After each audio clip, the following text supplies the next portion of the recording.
My name is Uwimana, and I live in Kigali, Rwanda. I work for Save the Children, and I lead a program called Rwanda Children's Book Initiative that aims to strengthen the book supply chain in Rwanda and Senegal, because we want more and better books for more children. And when I say children, I say girls and boys, children with or without disabilities, and the children who have the rights and access to learning and to reading, whatever their background, wherever they are poor or rich, wherever they live in the urban or rural areas. Be the change you want to see in the world.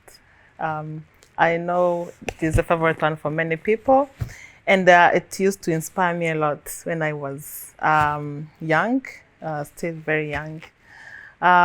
So it inspires me because sometimes we are in our communities, we live our lives, and we complain. We're like, the government is not doing enough. The donors are not doing enough. The community leaders are not doing enough. My parents are not doing enough. Teachers are not doing enough. And everyone complains, and everyone puts the blame on everyone else. But it really takes someone to start change, to start a movement. Everything we have seen so far, it starts with someone. And so my motivation is to always think that I have my own contribution to make, even if it is a small contribution, even if it is waking up, meeting someone and say, good morning, maybe I'm making their day. So I really believe in that, because we all have the responsibility to build our own communities, to make sure that we have better lives, and to build our countries and society at large. The government and its partners are doing whatever they can to make education accessible for all. But unfortunately, we are facing challenges because of different factors. Children are not learning how to read at the right time. For example, in Rwanda, only less than 30% of children, let's say in primary 4, so these are children who are around 10 years old, are not reading well at their level. So this means when a child is advancing in a school and they can't read well, they don't understand very well the text they read, it is going to have a negative impact on the success, on their future learning in schools, but also a negative impact in their life as a whole when it comes to learning and success. Another problem is related to libraries. So in Rwanda, we conducted a community library assessment in 2018, led by the Ministry of Education. And we found that less than 20% of community libraries had collections of books in Kinyarwanda. Kinyarwanda is our local language. So this is a language that people in Rwanda speak and understand. So you can imagine having a community library with books that are donations from foreign countries, and the local communities cannot read these books and are not motivated to read the books because they don't feel related to the content, and they don't feel represented in the content. And this is some of the issues we're trying to challenge with our innovations. Our project is called Digital Reading Solutions in Rural Community Libraries in Rwanda, and it is part of a wider project we do at Save the Children in Rwanda on strengthening the private sector, in this case publishers, authors, and their collaborators, media and others, to strengthen the local publishing industry so that they can contribute effectively to the quality of education and culture in Rwanda, but also in the region. So we do this project in Rwanda and Senegal. It's coming back to our project funded by the African Publishing Innovation Fund. We have a multi-stakeholder approach where we are working with the publishers, the government, the local media, but also community libraries to improve access of books for children, families, and their communities in rural areas. So we are working with 8 community libraries where we are piloting the use of digital reading solutions. We provide digital devices like tablets and projectors, but also books.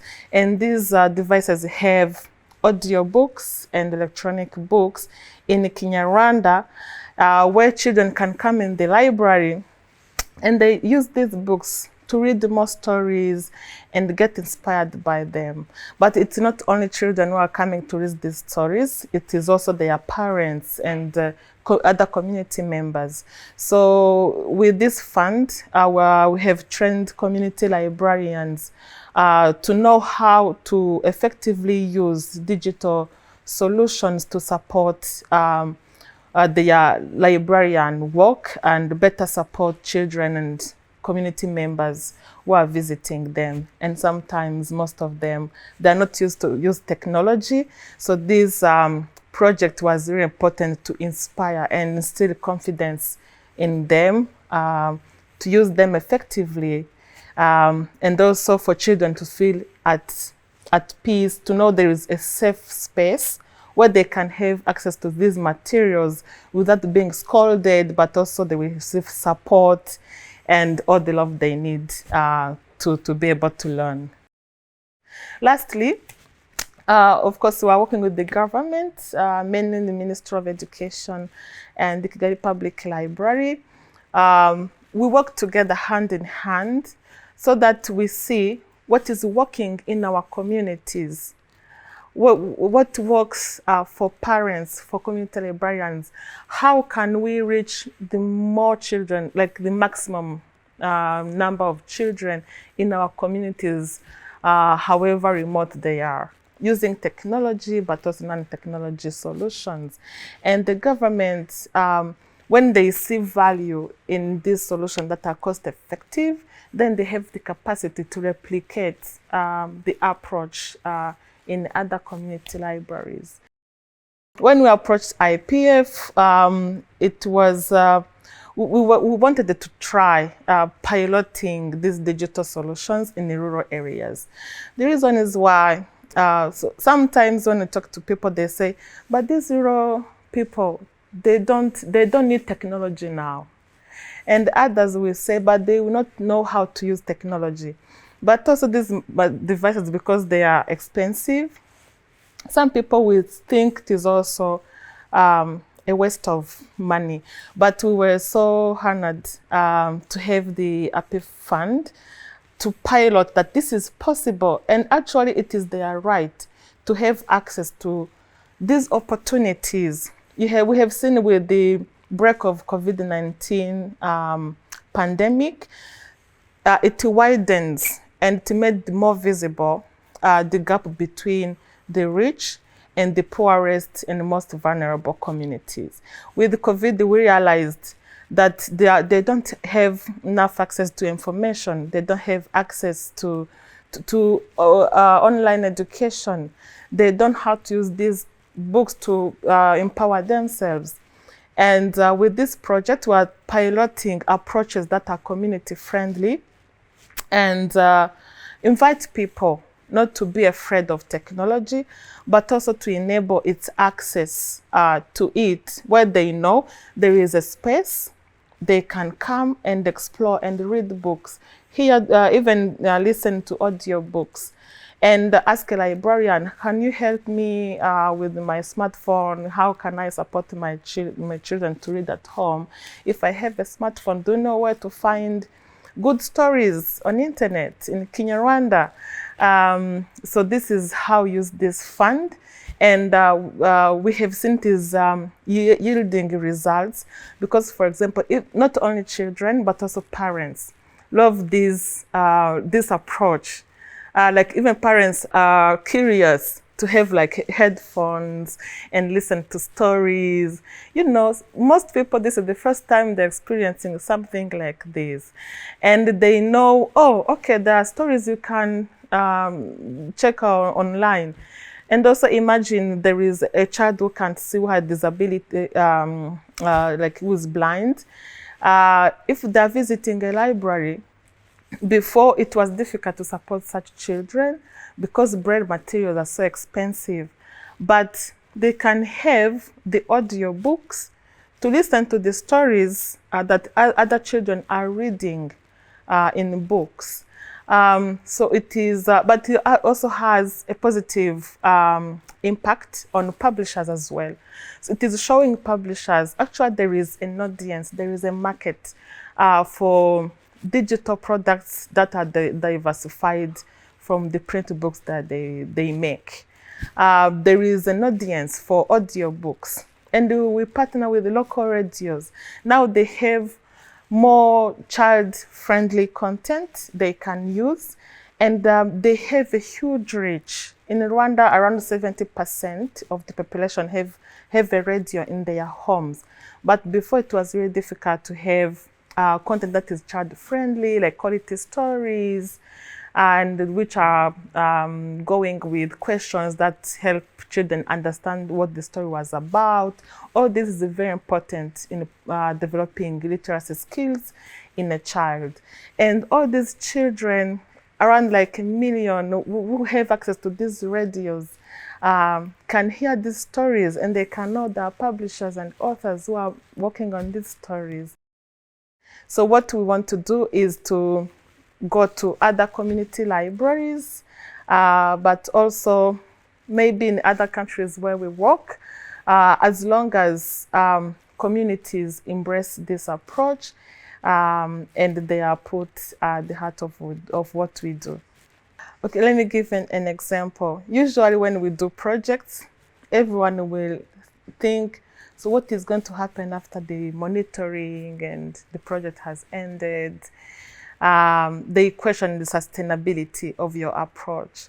And when Save the Children started this approach, it was so new that not everyone understands it or embraces it. For example, currently we don't have like a big project that's going to buy books from publishers.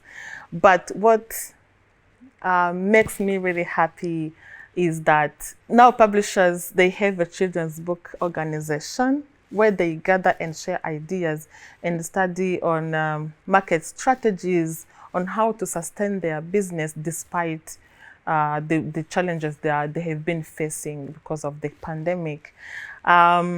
So this is really important because it shows even when we are not doing work directly, there are people to sustain our work.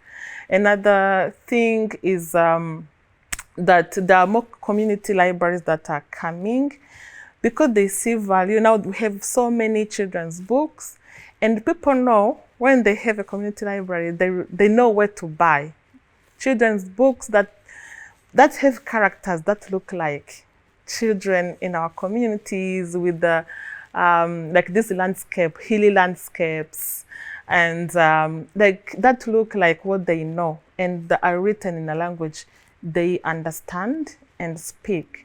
So it is really rewarding to see that sometimes some things you did like 5 years ago is still having an impact even now. And I know even next year. It feels so good when you go to a community, you ask a child, what is your favorite book? And they say, Bobo, Akariza, or other books. Those are like titles of some Kinyarwanda children's books. And it was not the case before. Before, people could not even distinguish the difference between a book and a magazine and a textbook. But now they have like their favorite book. They feel inspired. You ask a child, they tell you, I want to be a writer. And before, this is not something they could dream of. So I'm really looking for a future where we have a reading culture, not only a reading culture, a learning culture, where we have an education system, a community library, but also an active private sector, and everyone is collaborating together to make sure that we have the right skills and knowledge we need to develop ourselves and to prepare ourselves for the jobs of the future and to build our country. So yes, something that comes from us, talks to us, but also we can share with the world. Yeah, that's it.